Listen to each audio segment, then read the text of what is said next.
लोग तीनों बहना गीत बैठ के गा रहे हैं बेटी के ना शादी के शादी के गीत है वो गाया जाता है। हम लोग वैसे प्यारा गीत है, पसंद आएगा तो तो लाइक करिए, कमेंट करिए, ज्यादा से ज्यादा शेयर करिए, भर भर के एकदम प्यार दीजिए हम लोग के, भर भर के प्यार दिला, भर भर के प्यार दिला।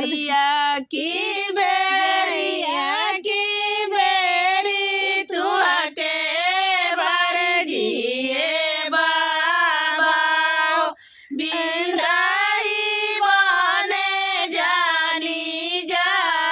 बिंदाई बने जानी जा ओई बिंद्रा बनाए बाबा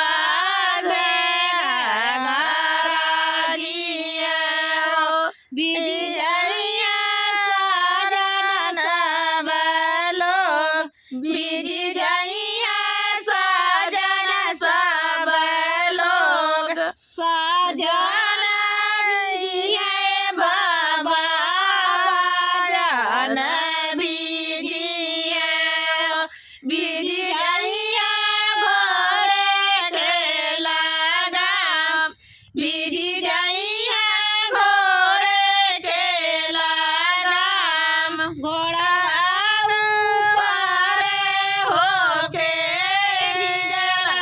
दूल्हा राम चंदन लीलार चंदन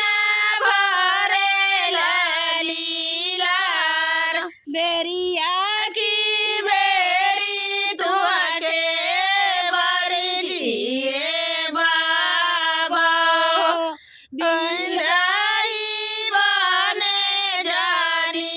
जा बिंद्राई बने जानी जा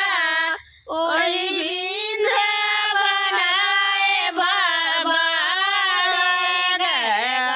राजिए